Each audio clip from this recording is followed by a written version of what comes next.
Hey there, cats and kitties. I am the Blues Man, Johnny Blues, and with this video I'll be discussing my thoughts on episode 3 of the anime series Blade and Soul. Another really kick-ass episode was this, where essentially we're opening up with the debut of this band of roving pirates slash looters slash grave robbers called the Pleasure Gang, whose leader is this overly endowed, semi-mask-faced, I guess in lieu of an eye patch from an injury in her past, woman by the name of Loana Dan, who is actually on the coattails of her heroine, Audica herself. And once we pass the OP, I think it's absolutely hilarious that we open on Hazuki Jin, still very much also on the coattails of Audica, through the desert, and we see just how skilled Hazuki is. When she's not drunk, passed out under a table at Karen Hell's bar, she's almost Revolver Ocelot level, with those guns, those six-shooters, shooting around corners. Ricochets are, targeting Audica, and one of the bullets actually just grazes her leg, and blood just rips out of her leg as she's trying to make a getaway. And we see that Hazuki effectively has Audica cornered.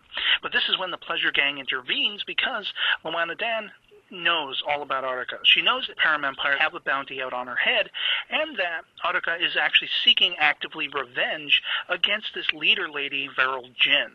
So essentially she approaches Audica and name drops, the Paramempire, Veryl Jin, hey, why don't we work together since we both hate this bunch of scumbags? You follow me and we'll go talk about it. So they lead her back to their little sort of hideaway, and it turns out, we find out, during their opening pillaging, some of their members were actually lost by a sister sort of group that is involved with the Paramempire called, I believe, the Flower Monks or something along those lines.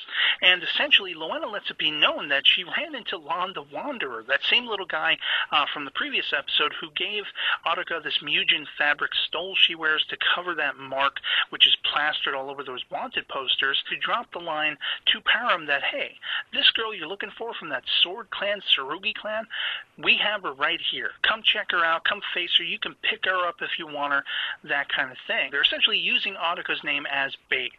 And it's very interesting to me that some of the conversation going back and forth between Loana Dan and Audica suggests that she and Veryl Jin are very similar in the fact that they are very stoic, very monosyllabic, and very much not running on the heat of passion like Loana Dan herself is. All of her, Pleasure Gang people are actively seeking revenge from like a burning sensation in their soul at the loss of their comrades and everything like that. They're very much feeling it every step of the way. Whereas it seems as though Audica is only functioning almost like a computer file. This is the programming, and this is the particular rules of my clan to seek vengeance and, I guess make up for the loss of my master. And there's no real firebrand emotion behind that, or at least as far as we can see. But this doesn't stop, Audica basically very much being gut reactionary. As soon as Veryl Jin and her two sort of right-hand people, Yuran and this gigantic Gigante that we saw in the first episode, just tearing ass, and almost the entire Pleasure Gang has their asses effectively handed to them. I mean, it is sheeps to the slaughter when this Gigante guy is slashing around his weapon, summoning these big ghostly sort of red demon spirits, taking out people 3 at a time and everything like that. And of course Yuran is doing her special abilities.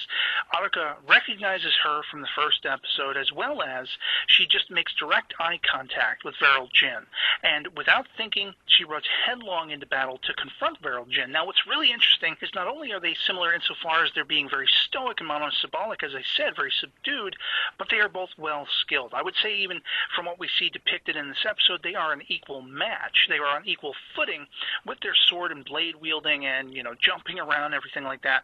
But Veryl Jin does have one sort of, aspect that goes a little bit beyond what Audica can do. She uses this power, impurity, which is the very same power Audica witnessed her using on her master. This is what killed her master and why Audica is seeking vengeance against Veryl Jin specifically.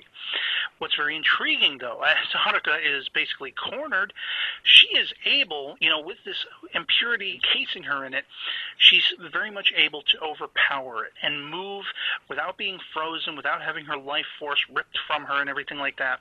We also find out that this entire happening is being overseen by Hazuki Jin, who is effectively caught up with Audica, and she's got her guns blazing. And, she takes that pot shot right as everything's about to come to a culmination, and Audica is sent flying over the back of this cliff down into this water, and at the very moment, you basically have Feral Jin making eye contact with Hazuki, and she's scared.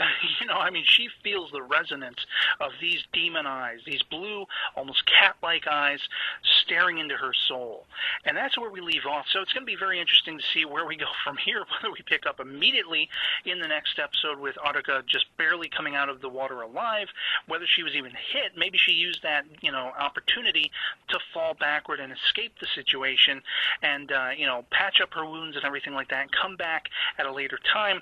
It'll be really interesting to see, and I'm loving this series. So, yeah, otherwise, that'll be pretty much it for me on this. I hope this video finds you well, and I'll catch you all later.